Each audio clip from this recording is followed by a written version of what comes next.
Oke, baik. Bismillahirrahmanirrahim. Assalamualaikum warahmatullahi wabarakatuh. Perkenalkan, nama saya Renondo Prasetyo dari Prodi Manajemen. NIM saya 28920004007 dan prodi saya manajemen. Dengan mata kuliah yang saya jelaskan yaitu Manajemen Sumber Daya Manusia dengan dosen pengampu Bapak Supardi MM. Nah, di sini saya akan menjelaskan tentang manajemen SDM dari bab 2 dan bab 5. Materi ketiga dan kelima, ya maaf.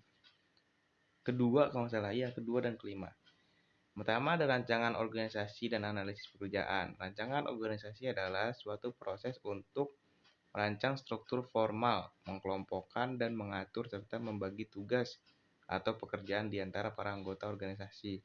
Tujuan dari sebuah rancangan pekerjaan ialah kepada meningkatkan kepuasan kerja untuk memperbaiki pergerakan produksi, meningkatkan kualitas dan mengurangi permasalahan karyawan.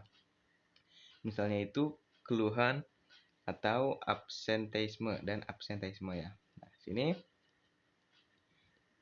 pentingnya rancangan pekerjaan. Yang pertama, seringnya terjadi konflik antara kebutuhan dan keinginan karyawan.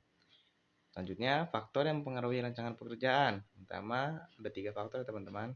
Ada faktor organisasional. Itu mempertimbangkan organisasional dalam merancang pekerjaan.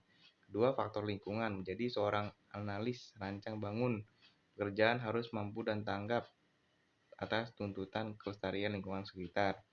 Ketiga, faktor keperilakuan keluasan seorang dan melaksanakan tugas dan tanggung jawab. Pekerjaannya akan berdampak kepada kepuasan batin pekerja. Di sini ada analisis pekerjaan. Analisis pekerjaan adalah ilmu pengetahuan yang mempelajari tentang pekerjaan dan proses menentukan persyaratan yang harus disiapkannya, termasuk di dalamnya sistematika rekrutmen, valuasi, dan pengendalian dan organisasi atau perusahaannya. Kegiatan atau proses menghimpun dan menyusun berbagai informasi yang berkaitan dengan setiap pekerjaan, tugas-tugas, jenis pekerjaan, dan tanggung jawab secara operasional dan untuk mewujudkan tujuan organisasi.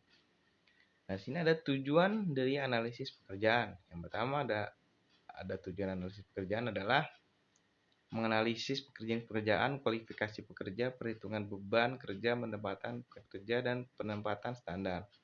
Kedua, menurut Hadawi Nawawi, ini menurut ahli ya teman-teman, job analis atau analis pekerjaan adalah kegiatan menghimpun dan menyusun informasi tentang tugas, jenis pekerjaan, dan tanggung jawabnya yang bersifat khusus. Analis pekerjaan itu dilakukan untuk mengetahui pekerjaan apa yang harus dilakukan. Sedangkan analisis jabatan itu dilakukan untuk mengetahui menentukan siapa yang bertanggung jawab suatu pekerjaan dan wilayah tanggung jawabnya. Nah, maaf ya ini slide kosong. Selanjutnya ada manfaat job analis. Telaah dan perencanaan kinerja pegawai. Kedua, desain organisasi. Ketiga, suksesi manajemen. Keempat, analisis penyusunan pegawai. Yang kelima, pelatihan dan pengembangan. Keenam, jenjang karir dan kriteria seleksi. Nah, ini selanjutnya materi selanjutnya itu ada kompensasi. Kompensasi adalah semua bentuk penghasilan langsung atau tidak langsung yang diperoleh karyawan. Beberapa ahli telah memberikan pengertian terhadap kompensasi. Beberapanya ada menurut Hasibuan, serta ada menurut Hussein Umar yang memaparkan kompensasi itu berbeda-beda.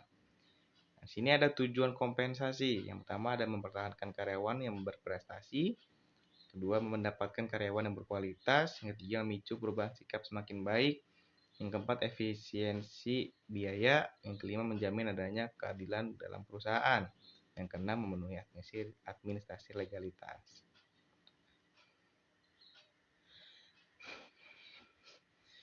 Yang selanjutnya ada jenis-jenis kompensasi. Di sini ada 3. Yang pertama ada kompensasi langsung, tidak langsung, dan non finansial. Yang langsung adalah berarti kompensasi secara langsung yang diberikan kepada perusahaan, berarti langsung dari perusahaannya. Yang kedua, kompensasi tidak langsung, kebalikan dari kompensasi langsung. Kompensasi langsung ini tidak diberikan secara langsung kepada karyawan yang menerima bentuk uang. Yang ketiga, non finansial. Seperti namanya, kompensasi yang ketiga ini sama sekali tidak berhubungan dengan finansial. Kompensasi ini biasanya berupa pekerjaan atau proyek yang menarik dan menantang, lingkungan kerja yang nyaman, dan sebagainya. Nah, sini ada kriteria pemberian kompensasi. Kriterianya adalah harga pekerjaan. Pada sistem kompensasi biasanya perusahaan memberikan kompensasi kepada karyawannya dengan beberapa pertimbangan. Pertama, ada harga pekerjaan. Kedua, sistem kompensasi. Harga pekerjaan itu adalah kompensasi untuk pekerjaan yang berat, tentu berbeda tentu akan berbeda dengan kompensasi yang pekerjaan yang ringan. Jadi berbeda ya, teman-teman. Kedua, ada sistem kompensasi. Setelah menentukan harga pekerjaan, perusahaan biasanya membuat sistem kompensasi yang lebih mendetail. Dasar sistem kompensasi di sini adalah prestasi dan waktu. Oh, ini sudah selesai, teman-teman. Baik, itu saja yang bisa dijelaskan dari manajemen sumber daya manusia dari bab 3 dan bab 5. Kurang lebihnya mohon maaf. Wabillahi taufiq wal hidayah. Wassalamualaikum warahmatullahi wabarakatuh. Terima kasih.